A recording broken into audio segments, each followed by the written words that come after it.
इस दुनिया में भगवान श्री कृष्ण के अनन्य भक्त निवास करते हैं। यह आज की बात नहीं है। हजारों वर्षों से श्री कृष्ण के खूब सारे भक्त रहे हैं। भक्तों की लिस्ट भी बहुत लंबी है, जैसे कि मीराबाई, कबीर दास, कर्माबाई आदि। ऐसे ही एक और भक्त भी थे जो बहुत वर्षों पहले वृंदावन गांव में रहते थे। यहाँ एक भक्त की बात नहीं हो रही है, बल्कि दो भक्तों की बात हो रही है। ये दोनों ही भक्त पति पत्नी थे। इन दोनों पति पत्नी का नाम था रामदास और पारो। दोनों ही बहुत सुंदर और सुशील थे। दोनों ही दिन रात श्री कृष्ण की भक्ति में डूबे रहते थे। दोनों को इस बात की भी चिंता नहीं थी कि वह गरीब क्यों थे। क्योंकि वह श्री कृष्ण के परम भक्त थे, इसलिए उनको कुदरती रूप से 2 वक्त की रोटी नसीब हो जाती थी। वह दोनों प्रत्येक दिन कृष्ण जी के मंदिर के बाहर बैठा करते थे। वहां पर बैठकर दोनों ही भिक्षा मांगते थे। वह दोनों बड़े ही गुणवान और आस्थावान थे।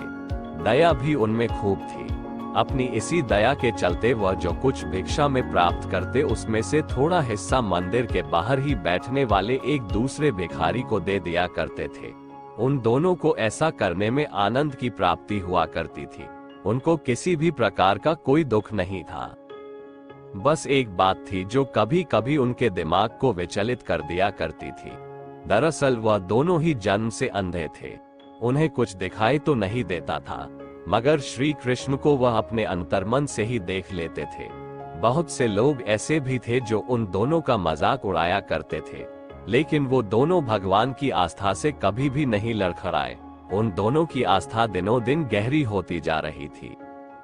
काफी समय गुजर गया था। वो दोनों अब और भी ज्यादा धार्मिक हो गए थे। एक दिन पारो को पता चला कि वह रामदास के बच्चे की मां बनने वाली थी। उसने जब अपने पति को ये खबर सुनाई तो उसकी खुशी का कोई ठिकाना नहीं रहा। अब दोनों ही दंपति अपने होने वाले बच्चे की राह देखने लगे। अब प्रसव की घड़ी नजदीक आ गई थी। सौभाग्य से जिस दिन प्रसव होने वाला था उस दिन जन्माष्टमी भी थी। आखिरकार जन्माष्टमी के शुभ अवसर पर उन दोनों को सुंदर पुत्र की प्राप्ति हुई। उस बच्चे का नाम चंदन नाम रखा गया। वह बहुत ही खूबसूरत बालक था। एक अलग प्रकार का तेज उसके चेहरे पर चमक रहा था। ऐसा प्रतीत हो रहा था मानो जैसे श्री कृष्ण ही धरती पर आ गए हो। चंदन अब धीरे धीरे बड़ा हो रहा था। समय के साथ वह और भी ज्यादा रूपवान और समझदार हो रहा था। उसका स्वभाव भी अपने माता पिता जैसा ही कोमल था। माता पिता के साथ मिलकर वह भी श्री कृष्ण की भक्ति किया करता था। जब चंदन थोड़ा और बड़ा हो गया था, अब वह नियमित रूप से ठीक वैसे ही गाय चराने जाता जैसे श्री कृष्ण जाया करते थे। कई बार तो गाय चराते हुए वह बहुत दूर तक चला जाता था।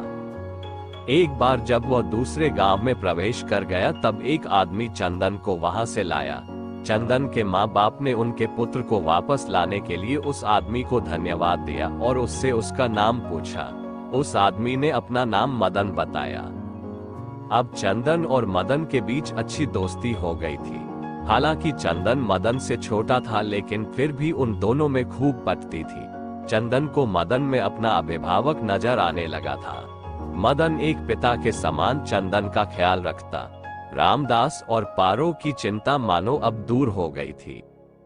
उन दोनों ने जब मदन से यह पूछा कि वह कहाँ का रहने वाला है, तो मदन ने बताया कि वह मथुरा के एक छोटे से गांव का गरड़िया है। चंदन को उत्सुकता थी मदन के गांव को देखने की।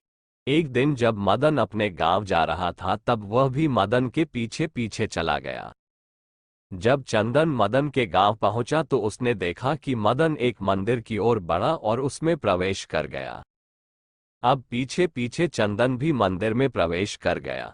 मंदिर में प्रवेश करते ही उसने देखा कि वहां तो मदन का नामो निशान ही नहीं था।